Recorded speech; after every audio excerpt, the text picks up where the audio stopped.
मेरा नाम डॉक्टर नदीम सजाद राजा है। आप मेरा यूट्यूब चैनल डॉक्टर राजा नदीम सजाद ऑफिशियल देख रहे हैं। आज हम बात करेंगे गर्मियों में लू लगना, हीट स्ट्रोक या इसको सन स्ट्रोक भी कहते हैं। अगर आपने मेरा चैनल अभी तक सब्सक्राइब नहीं किया तो मेरे चैनल को सब्सक्राइब करें और घंटी के बटन को दबाएं ताकि मेरी हर नए आने वाली वीडियो आप तक पहुंचती रहे। हमारा जिस्म जो है वो हमारे जिस्म के दर्जा हरारत को कंट्रोल करता है और इसके लिए वो मुख्तलिफ़ तदाबीर इख्तियार करता है कि कैसे जिस्म के दर्जा हरारत को एक नॉर्मल हद में रखा जाए। मसलन जिस तरह आपको पता है कि पसीना आता है, अगर कोई बंदा गर्मी में बहुत ज़्यादा देर बाहर रहे और पानी कम किए तो इसकी वजह से भी हमारे जिस्म को मुश्किल पेश आ सकती है कि वो जिस्म का दर्जा हरारत जो है उसको अपने काबू में रख सके। और अगर पानी की कमी हो तो इसकी वजह से भी पसीना नहीं आता और बंदा जो है वो बीमार सा महसूस करता है। और जो इब्तदाई अलामात होती हैं जिनको हीट एग्जॉस्शन भी कहते हैं, उसमें बंदे का सर दर्द होता है, बंदे को मतली आती है, कै होती है और जो जिस्म के पट्टे हैं वो अचानक उनमें तनाव की कैफियत आ जाती है और दर्द करना शुरू हो जाते हैं और बंदा जो है वो थका थका सा महसूस करता है। अगर उस वक़्त बर वक्त तदाबीर ना इख्तियार की जाएँ, पानी ना पिया जाए, ठंडी जगह पर ना जाया जाए तो ये सन स्ट्रोक में भी तब्दील हो जाती है। और इसकी जो अलामत होती है, ख़ास अलामत के जो जिस्म का दर्जा हरारत है वो 105 डिग्री फ़ारेनहाइट या 40-41 डिग्री सेंटीग्रेड से ज़्यादा हो जाता है। बंदा उसमें बेहोशी भी तारी हो सकती है और वो बहकी सी बातें भी करता है।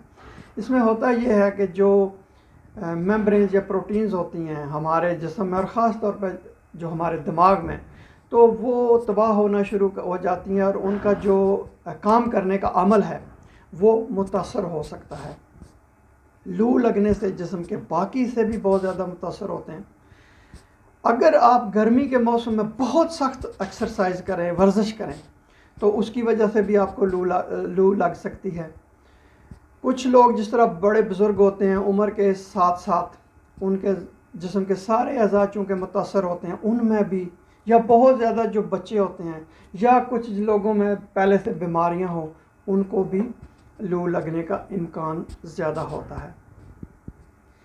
अगर आप गर्मियों में पानी कम पिएं या अगर आप गर्म और मोटे कपड़े पहन के रखें, अगर आपका वज़न ज़्यादा है या अगर आपकी नींद मुतासर है, आप सही तरह से सो नहीं रहे, या अगर आप ठंडे मुल्क में रहते हैं और गर्म मुल्क में चले जाएं, अगर आप कुछ दवाइयाँ ले रहे हैं, मसलन पेशाब बावर अद्वियात हैं, कब्ज़ वाली दवाएं हैं, या ब्लड प्रेशर की दवाई ले रहे हैं, मसलन कैल्शियम चैनल ब्लॉकर या पार्किंसनिज़म डिज़ीज़ की दवा ले रहे हैं, इसकी वजह से भी आपको लू लगने का ज़्यादा इम्कान होता है। या अगर आप किसी ऐसी जगह पर चले जाएँ वो तंग हो, बंद हो और बहुत ज़्यादा गर्म हो, तो वहाँ भी आपको हीट स्ट्रोक हो सकता है। अगर आपको इससे पहले भी हीट स्ट्रोक हुआ हो या आप नशावर अद्वियात इस्तेमाल करते हैं, इसकी वजह से भी आपको दोबारा गर्मियों में लू लगने का इम्कान वो बढ़ जाता है। इसकी अलामात, जैसा कि मैंने आपको पहले बताया कि कुछ अलामात पहले ज़ाहिर होती हैं, उसमें जो जिस्म के पट्टे हैं वो अचानक अकड़ जाते हैं, दर्द शुरू हो जाता है, उसके बाद बेहोशी तारी होना शुरू हो जाती है, बंदा बहुत कमज़ोर सा महसूस करता है, जो या तो उसको बहुत ज़्यादा पसीना आना शुरू हो जाता है या पसीना बिल्कुल नहीं आता। इसके बाद जब हीट स्ट्रोक हो जाता है तो दिमाग ज़ाहिर मुतासर होता है, इसकी वजह से बंदा चिड़चिड़ा सा हो जाता है, उसका रवैया बड़ा अजीब सा हो जाता है, उसको उसके ऊपर वहम की सी कैफियत तारी हो जाती है, वो ख़ुद फरेबी का शिकार हो जाता है, उसको दौरे पड़ना शुरू हो जाते हैं और बेहोशी तारी हो जाती है। इसकी तशख़ीस कैसे होती है? इसकी तशख़ीस जो होती है, जो भी मरीज़ होता है आप उसको फ़ौरन अस्पताल लेके जाएं, क्योंकि ये इमरजेंसी होती है। डॉक्टर उसका मुआयना करेगा, उसका तफसीली उसकी हिस्ट्री पूछेगा, उसका जिस्मानी मुआयना करेगा, फिर उसके बाद खून के नमूने लेके वो भेजेगा लेबॉर्ट्री में चेक करने के लिए गुर्दे काम कर रहे हैं कि नहीं काम कर रहे हैं, जिस्म के बाकी जो अज़ा है वो सही काम कर रहे हैं कि नहीं कर रहे हैं। फिर डॉक्टर देखेगा कि इस बंदे में पानी की कमी है या नहीं है। उसके बाद कुछ इमेजिंग टेस्ट भी किए जाते हैं, मसलन सीटी हेड भी किया जाता है। अगर ज़रूरत हो तो रीढ़ की हड्डी में सुई डाल के वहाँ से पानी भी, जिसको सेरिब्रोस्पाइनल फ्लूइड, वो मादा भी निकाला जाता है और लेबॉर्ट्री में भेजा जाता है कि कहीं इसकी कोई और वजह तो नहीं है, इन्फेक्शन तो नहीं है या कुछ और वजह तो नहीं है बंदे की बेहोशी की या इस कैफियत में जो है इस वक्त। जब तशख़ीस हो जाए उसके बाद मरला आता है इलाज का।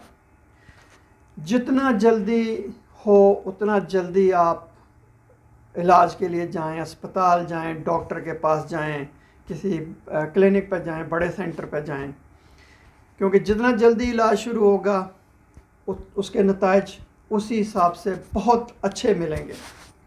इसमें यह होता है कि जिस्म का जो बढ़ा हुआ दर्जा हरारत होता है उसको नीचे लाना बहुत ज़रूरी होता है।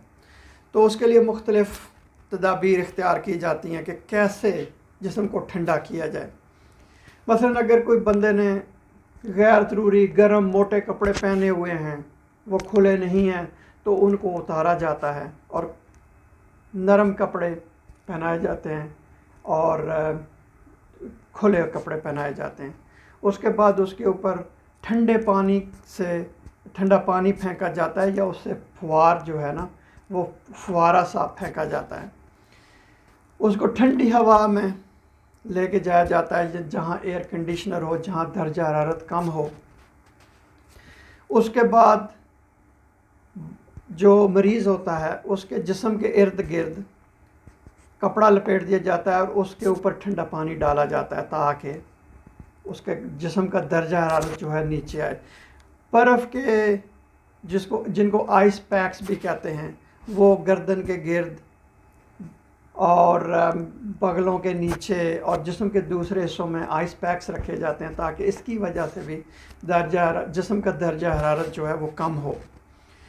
अगर ये तरीके सारे करामद ना हों तो फिर डॉक्टर मरीज़ के मैदे में ट्यूब के ज़रिए ठंडा पानी, बर्फ़ वाला पानी डालता है और मकाद के ज़रिए भी ठंडा पानी डाला जाता है ताकि जिस्म का दर्जा हरारत जो है वो कम किया जा सके। इसके अलावा एक और होता है, उसको कार्डियोपल्मोनरी बाईपास कहते हैं, कि आपके जिस्म का खून एक मशीन में मुंतकिल किया जाता है और वहाँ ठंडा करके फिर दोबारा जिस्म में जो है उसको लाया जाता है। इसकी वजह से भी जिस्म का दर्जा हरारत कम करने में मदद मिलती है। अगर दौरे पड़ रहे हैं तो उसके लिए दवा इस्तेमाल की जाती है। इसमें जो पेचीदगियाँ होती हैं, मसलन जो जिस्म के पट्टे होते हैं उनमें टूट फूट होती है, उसकी वजह से भी बहुत ज़्यादा मरीज़ को ख़तरा हो सकता है। उसको रेब्डोमाइलोसिस कहते हैं। उसके ऊपर भी नज़र रखी जाती है और चेक किया जाता है और इलाज किया जाता है उसी के मुताबिक।